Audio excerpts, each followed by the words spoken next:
Hey guys, Carl from TDG here. Today I thought we would talk about the newest patch from last Epoch, Tombs of the Erased. This is not going to be a full in-depth build guide, but rather a first impressions video where we're going to talk about the leveling process, some of my early feelings towards the endgame. In the background you're going to see gameplay from the leveling process, as well as the first few monoliths and tombs that I cleared while playing the game. Alright, so with that out of the way, let's jump right into this. So this review is going to be something from the lens of a player with about 30 to 40 hours of last Epoch in prior to the patch. I played it at the initial release and had a pretty good time with it, but I felt that the game was really lacking as we got into the end game. I got bored rather quickly and ended up just putting it down.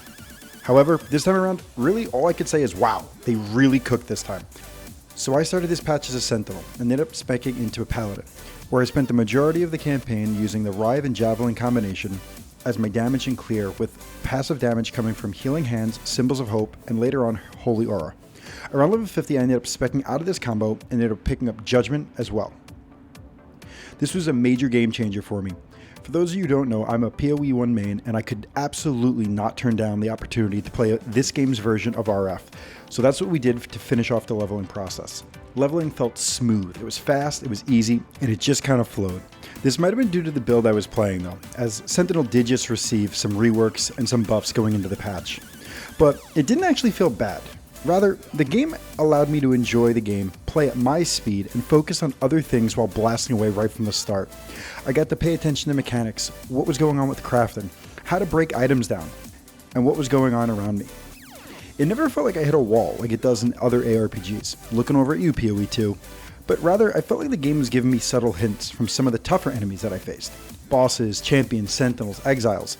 Leveling was fun, and it felt like it was unapologetically leading into their mechanics. At times it felt like I was back in the glory days, playing D3, pickup conduit shrines, just deleting anything and everything on the screen. It felt like the game respected my time throughout, and like I was always finding an opportunity to upgrade something, whether that meant my defenses, my resistance, getting some extra damage, or even finding movement speed, not just on my boots but even on my rings and sometimes even my helmet. A few tips for new players. As you're leveling through the campaign the first time, you want to make sure that you're periodically stopping back at merchants and vendors to make sure that you're buying Runes of Shattering. They cost about 2,000 gold each, but they are really important in making sure that you always have the ability to break down items that you find to get the proper materials that you're looking for. And anecdotally, I tried to keep between 5 and 10 on me at all times throughout the campaign. Number 2, make sure you watch your resistances. Third and most importantly, it's an ARPG. Do not be afraid to craft early and craft often. I think the game walks a very fine line between too much loot and almost verges on the point of things feeling devalued or even overwhelming. But I actually think that they are able to do a really good job with this. I think it ends up feeling really good and that you never know where you're going to be able to find your next upgrade. I also think that something that really allows them to pull this off beautifully is the amazing in-game loot filter that they have. It is hands down one of the best loot filters in ARPGs, period. No need for a third-party software or a degree in coding to even understand what you're doing. If you're following a guide that includes a filter, they give you the option of being able to paste it in, and voila, there it is. Pair this with a user-friendly and simple-to-use interface of the bank and storage system, and I think that you have a recipe for success here. Affinity systems are simple, and the tabs make it very easy to organize. Pair this with the fact that they are also able to be bought for in-game gold, and I think you have a very seamless and low-friction option here. My only ask is that they find a way to allow us to carry over the setup that we make between cycles so that we don't have to find ourselves reorganizing our stash every time. Okay, so now into the early endgame, we get to take our first look at the tombs and cemeteries as well as the Weaver Tree, which can be a bit overwhelming at first, but with a bit of time I think it's actually a relatively simple system that lets you pick a lot of extra challenges for some extra rewards specific to the echoes that you're picking. So I'm very early into this endgame, but I'm really looking forward to being able to dedicate more time into it and see what it has to offer moving forward.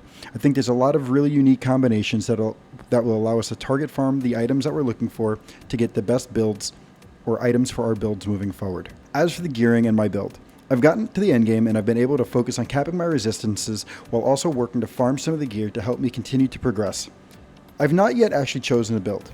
As you can see from my character's name, I had originally planned on playing the Nova Hamilton. But after getting a little later into the game and getting to rediscover Judgment and the ability to turn this into an aura, I really don't know if I can turn this down, so that means I don't know where I'm landing anymore.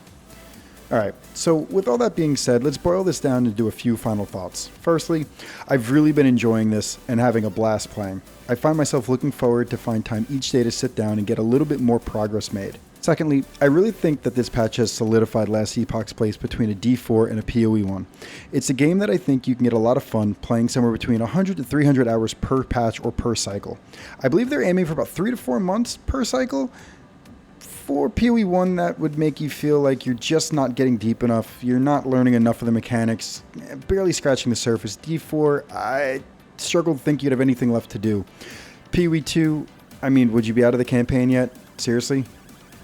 Alright, but on a serious note, it's really been a great experience for me this early on in Tombs of the Erased, and I'm really looking forward to see what the rest of this cycle has to offer.